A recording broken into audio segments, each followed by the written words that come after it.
ሰላም የእግዚአብሔር ቤተሰቦች፣ የዛሬው የመጽሐፍ ቅዱስ ክፍላችን የሉቃስ ወንጌል ምዕራፍ 5 ከቁጥር 1 ጀምሮ ያለውን ክፍል እስከ 39 ድረስ ያለውን እናያለን። ጌታ ኢየሱስ ክርስቶስ በሰዎች ሕይወት ውስጥ እንዴት በኃይል እንደሚሰራ የሚያሳዩ 3 ዋና ዋና ታሪኮችን ይዟል። የታምራዊ ዓሣ መያዝ፣ የለምጻሙን የሽባውን መፈወስ እንዲሁም የሌዊ ማቴዎስ መጠራት። እነዚህ ሁሉ ታሪኮች የሚያገናኛቸው አንድ ትልቅ እውነት አለ። ለክርስቶስ ቃል መታዘዝ ዋነኛው ነገር። ጴጥሮስ ጓደኞቹ ሌሊቱን ሙሉ ደክመው ምንም አልያዙም ነበር። በባለሙያ ዓይን ሲታይ ዓሣ በባህሪው ማታ በጨለማ ካልሆነ ቀን ሊያዝ አይችልም። ነገር ግን ኢየሱስ ወደ ጥልቁ ፈቀቅ ባለ አለው። ጴጥሮስም የሰጠው ምላሽ ለሁላችንም ትምህርት ነው። አቤቱ ሌሊቱን ሁሉ አድረን ስንደክም ምንም አልያዝንም፣ ነገር ግን በቃልህ መረቦቹን እጥላለሁ ሲል መለሰ። የራሳችን ጥረትና ልምድ ውጤት ባለመጣበት ቦታ የጌታ ቃል ሲገባበት ባዶነታችን በበረከት ይሞላል። መረቦቹ እስኪቀደዱ ድረስ ያትረፈረፈው የጴጥሮስ መታዘዝ በረከት የመጣው ከጴጥሮስ ችሎታ ሳይሆን ለቃሉ ካለው ታዛዥነት የተነሳ ነው። በዚህ ምዕራፍ ኢየሱስ ለምጻሙን ሲፈውሰውና የሽባውን ኃጢአት ይቅር ሲለው እናያለን። ፈሪሳውያን ኃጢአት ሊሰረይለት የሚችለው ማን ነው ብለው ሲያስቡ፣ ኢየሱስ ግን እርሱ የሥጋ ብቻ ሳይሆን የነፍስ ፈዋሽ መሆኑን አሳያቸው። ጌታ ዛሬም ለእኛ የሚለው ተነሳና ሂድ ነው። የሽባው አልጋውን ተሸክሞ እንደሄደ እኛም የታሰርንበትን የኃጢአትና የሽንፈት አልጋ ጥለን እንድንነሳ ጌታ ይፈልጋል። እርሱ ወደ ሕይወታችን የመጣው ጻድቃንን ለመጥራት ሳይሆን ኃጢአተኞችን ወደ ንስሐ ለመጥራት ነው።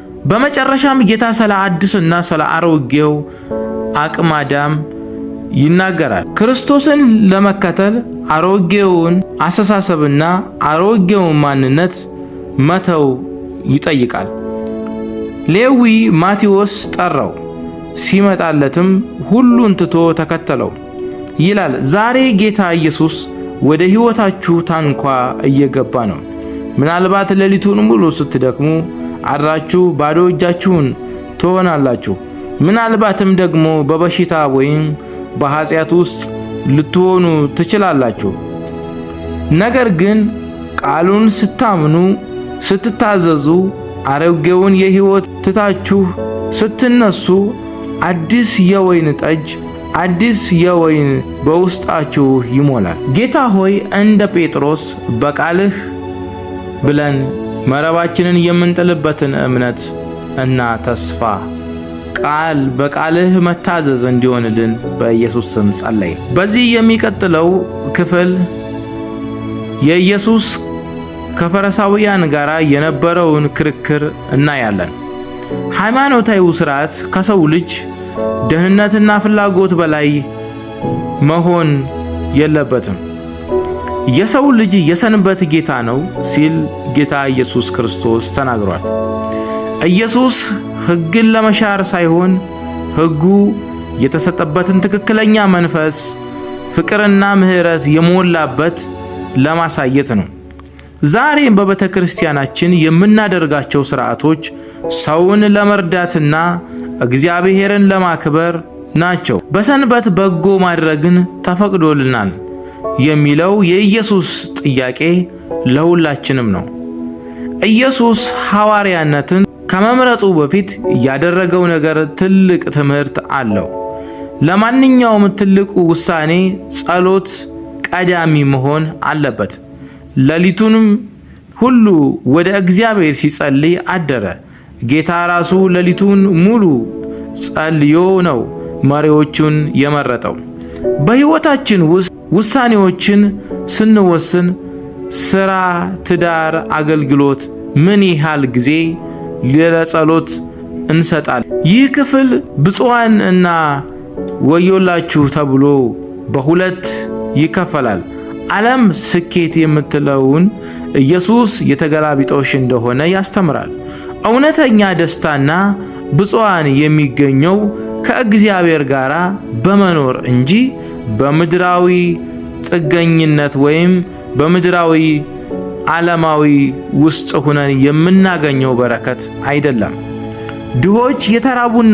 ድሆች የተራቡና የሚያለቅሱ በእግዚአብሔር ፊት ባለጠጎች ሊሆኑ ይችላሉ። በአንጻሩ በምድር ላይ ተደላድለው እግዚአብሔርን የረሱ ወዮላችሁ ይላል። ይህ የክርስትና ሕይወት ማዕከል ነው። ክርስቲያን ፍቅር ከሰውኛ ስሜት በላይ ነው። ጠላትን መውደድና ለጠሏችሁ መቅረብ፣ ለሚደረገው ሁሉ መጸለይ የልዑል ልጆች መለያ ነው። ሰዎች ሊያደርጉላችሁ እንደምትወዱ እናንተ ደግሞ እንዲሁ አድርጉላቸው። የሚወዱንን መውደድ የክርስቶስ ተከታይ መሆናችንን የሚታወቀው ለማይገባቸውና ለሚጠሉን ስንራራ ይቅር ስንል ነው። ከመፈርዳችን በፊት የራሳችንን ማንነት ማየት አለብን። በወንድሙ ዓይን ያለ ጉድፍና በራስ ዓይን ያለ ምሰሶ ዛፍ ሁሉ ከፍሬው ይታወቃል። የሰው ንግግርና ተግባሩ የልቡን መዝገብ ያሳያል። ሕይወታችን ምን አይነት ፍሬ እያፈራ ነው? ይህ ለራሳችን ጥያቄ ሊሆን ይገባል። ንግግራችን ሰውን የሚገዛ ነው ወይስ የሚያሳፍር ነው? መስማት ብቻ ሳይሆን ማድረግ ሕይወታችንን ያድናል፣ ሕይወታችንን ይቀይራል። በዕለቱ ላይና በአሸዋው ላይ የተመሰረተ የተገነባ ቤት ጌታ ሆይ ማለት ብቻ ዋጋ የለውም። መከራ፣ ጎርፍ ሲመጣ የሚጸናው በቃሉ የሚኖር ሰው ብቻ ነው። መሰረትህና ክርስቶስን ቃሉን ይህንን በመታዘዝ ከጌታ ከኢየሱስ ክርስቶስ ጋር አብረን እንድንኖር የሚረዳን ይህ ቃል ነው። በጌታ በኢየሱስ ስም አሜን።